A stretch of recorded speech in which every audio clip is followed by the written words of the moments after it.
Muito bem, nessa aula a gente vai comentar sobre alguns elementos de experiência de usuário.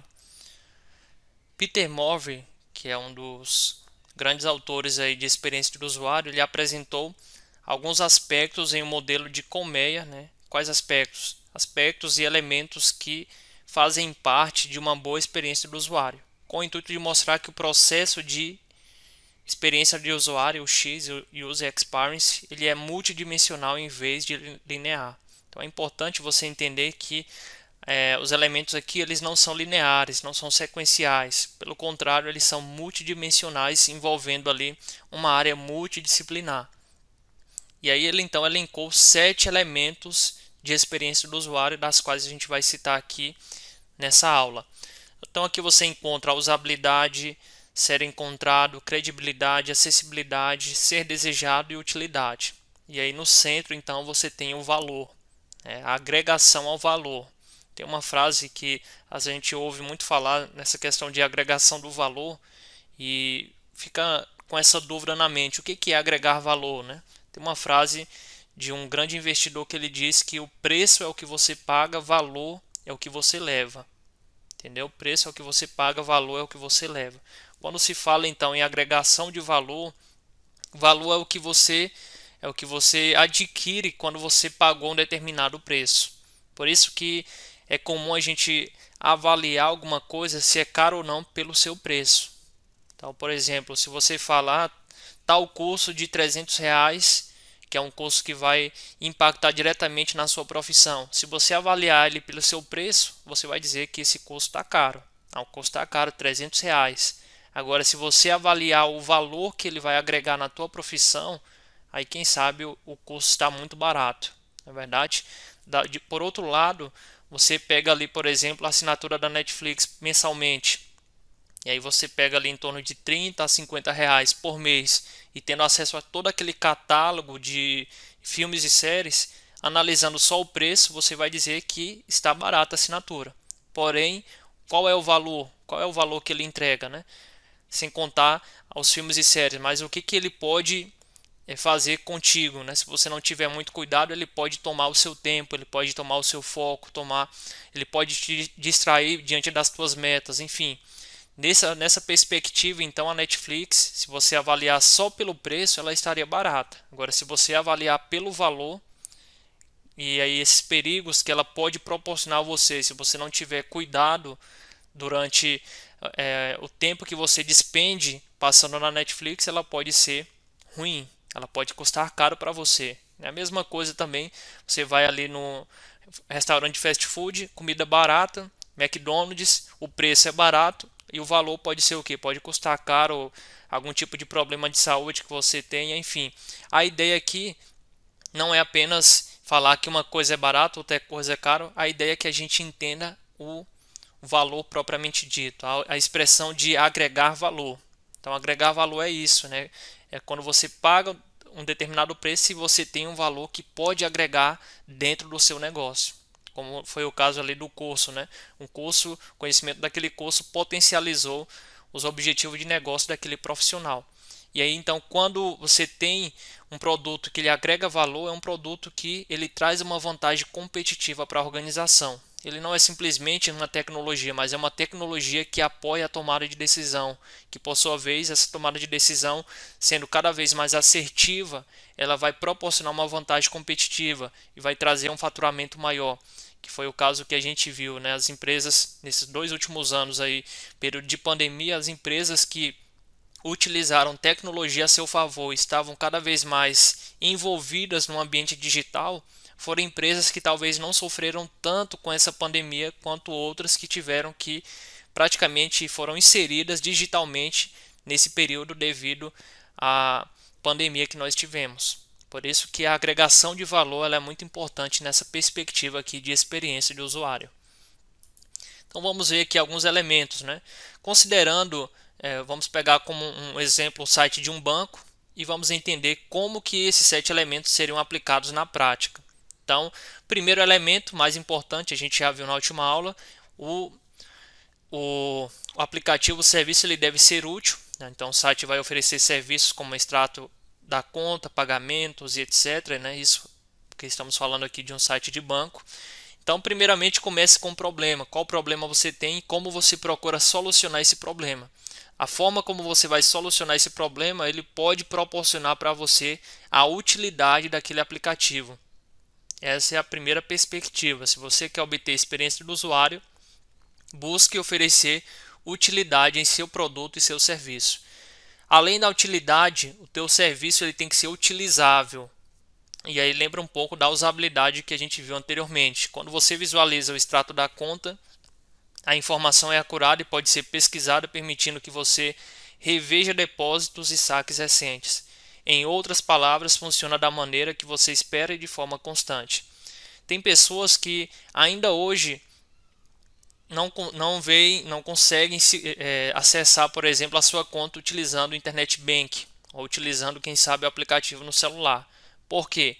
Porque talvez as pessoas tenham algum medo de dar errado, talvez aquele aplicativo que foi criado talvez não fornecer uma usabilidade para aquela pessoa, talvez aquela pessoa está com medo de errar a sua conta e aí perder o dinheiro, etc, né? Mas o fato é que cada vez mais, se você analisar, as pessoas têm deixado de ir para o banco e têm resolvido seus negócios diretamente da sua casa, né? Então, nesse caso aí, a gente diz que esse produto, além de útil, ele tem uma boa usabilidade, ele é utilizável, né? Hoje você pode fazer pagamentos, você pode fazer transferência, e agora com transferência de Pix melhorou ainda mais, porque você consegue transferir dinheiro para contas múltiplas sem pagar nenhum valor de TED e de DOC, por exemplo, né? Então note que esses dois casos aqui nós tivemos utilidade, resolução de problema, e tivemos também a usabilidade, tivemos a facilidade de uso. E aí quando a gente fala de resolução de problema, temos muitas pessoas que acham que é muito complicado, que realmente tem que ficar aprimorando cada vez mais o seu negócio, mas a gente tem casos como esse da imagem aqui à direita. Esse produto, olha só como era o produto em 1955. E aí depois de 60 anos, em 2015, como que era esse produto? Visualmente você praticamente não encontra nenhuma diferença, não é verdade? Então esse case, que é o produto aqui da caneta Bic, que até hoje ela continua sendo comercializada, é as melhores canetas, né, canetas tradicionais que você encontra, você vê que praticamente não mudou nada. Ou seja, era um produto que ele buscou muito bem resolver o seu problema e continuou tendo uma boa usabilidade, não foi para o lado ali de aprimoramento, detalhamento, não, pelo contrário, né? Esse produto ele nos pondera de que aquele jargão é verdadeiro, menos é mais. Note que ele continua exatamente como ele começou lá em 1955, tá certo? Então, aqui nos elementos da UX a gente viu a utilidade e viu também a usabilidade. Terceiro elemento, a gente tem a desejabilidade, ou para verificar se o seu produto ele é desejável ou não. A interface torna mais fácil gerenciar suas finanças do que ir a uma agência. E o outro seria acessível. O site conta com recursos de acessibilidade, como recursos para deficiente visual ou outras deficiências. Então, a desejabilidade, como a gente viu anteriormente, é a forma de você proporcionar o desejo ali no coração daquele usuário de continuar utilizando aquele produto. E aí quando eu penso nisso, me vem à mente aqui o programa Sócio Torcedor. Não me vem à mente tanta coisa assim que provoque uma desejabilidade tão grande quanto aquele usuário que gosta de futebol e torce para um determinado time. Então tem pessoas que fazem realmente de tudo, né? Inclusive querem ver o seu time de futebol ali jogando no estádio, e aí o preço está bem alto, ele decide até vender algumas coisas suas para conseguir custear a passagem, custear hotel, custear também o ingresso para assistir o time do seu coração. Tem outros que talvez não vão chegar a fazer tudo isso, mas vão decidir ajudar o seu time mensalmente, se tornando um sócio torcedor ali do seu time de futebol. Então você percebe que não é qualquer coisa, isso aí não representa qualquer coisa para ele, isso aí realmente proporciona uma desejabilidade daquele torcedor continuar torcendo para o seu time.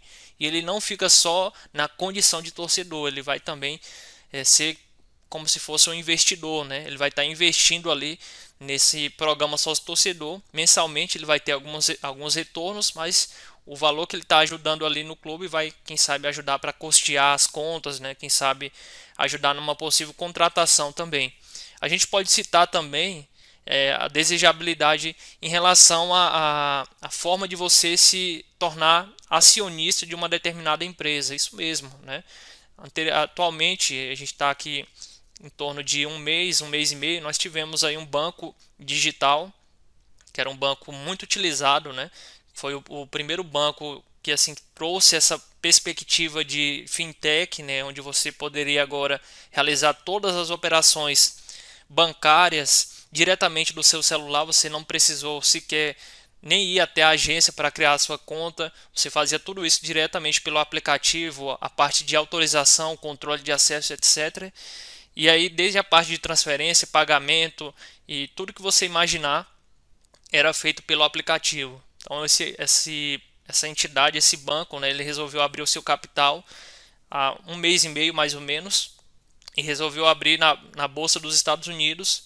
Quando foi precificado o valor, esse valor ele teve um valor muito maior do que os bancos tradicionais que nós já tínhamos consolidado aqui no Brasil há muito tempo, né? Como o Santander, se não me engano, e outros bancos também de grande nome, né? Enfim, o que foi que aconteceu? Aqueles clientes que já utilizavam aquele banco, alguns deles tiveram o intuito de também agora investir naquele banco. Então, não, além de clientes, passaram agora a ser acionistas, investidores naquele banco. E não é qualquer pessoa que investir naquele banco, né? A pessoa ia investir se ela realmente confiava no modelo de negócio, né? Se ela realmente tinha esse desejo de utilizar, de se tornar cliente e também investidor ao mesmo tempo, né? Então, não só como esse banco que eu falei, mas outras empresas também, você tem a oportunidade de ser tanto cliente delas, quanto também investidor delas, acionista delas também.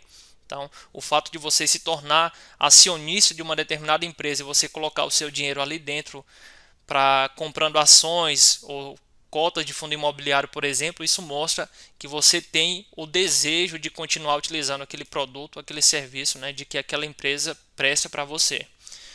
E em relação à acessibilidade, né, está cada vez mais presente na internet, né, seja mecanismo de Libras para conversar, se comunicar com surdos, seja mecanismo de transcrição de sintetização de voz para converter texto para voz e outros dispositivos e elementos que podem ser inseridos também em sites e aplicativos.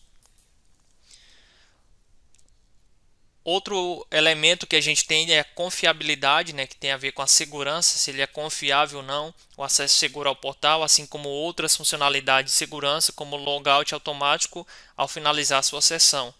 Então, quando você, principalmente nesse exemplo de site de banco aqui, é importante que você trabalhe bastante com a segurança, né, porque você está lidando com informações críticas, cartão de crédito, com conta bancária, dinheiro, saldo, extrato. Então, essas informações elas devem estar criptografadas. Você deve utilizar mecanismos que protejam cada vez mais essas informações. Então, a segurança é muito importante nesse quesito.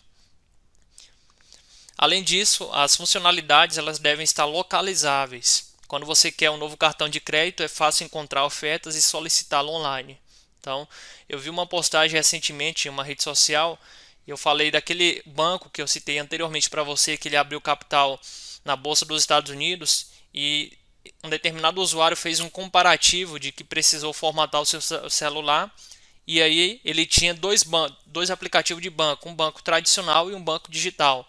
Ele falou que para o banco digital, para ele instalar o aplicativo no seu celular, configurar novamente o usuário e a senha, ele teve que ir lá na agência, esperar uma fila muito grande para ser atendido, o gerente ver o caso dele e auxiliá-lo em seu caso, né?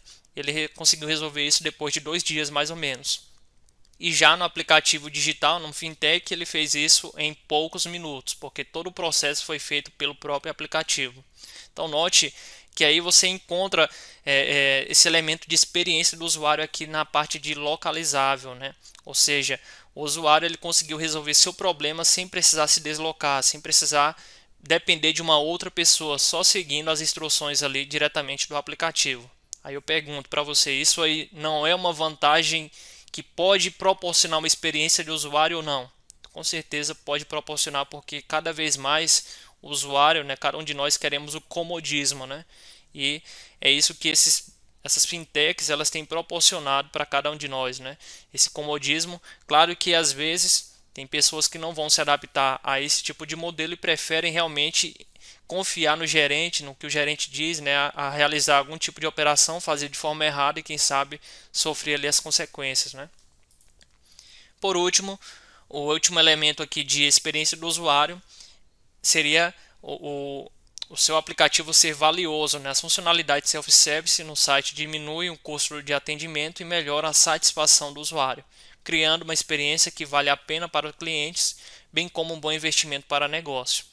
Então, quando você segue muito bem os elementos que a gente viu anteriormente, você não fica tendo que gastar tanto no atendimento, né? O atendimento, os empregos de atendimento, self-service e helpdesk, etc., estão cada vez mais lotados de demandas. Por quê? Porque alguns dos elementos que a gente citou anteriormente, eles não são seguidos. Quando eles são seguidos, o atendimento, o custo do atendimento vai diminuir, porque o usuário ele vai ter intuitividade. Ele vai conseguir resolver os problemas que ele tem diretamente sem ter que ligar para ninguém, né? Às vezes o usuário ele passa como ruim na história, porque ele fica só interrompendo ali o trabalho de tal desenvolvedor pedindo dúvidas. Mas a grande questão é que o próprio usuário ele não gosta de estar ligando. Se ele conseguisse resolver o seu problema sozinho, com certeza ele não ligaria, porque tanto para ele quanto para o desenvolvedor é algo muito chato, né? E aí, quando isso acontece de forma constante, acaba criando ali um problema de comunicação entre ambas as partes.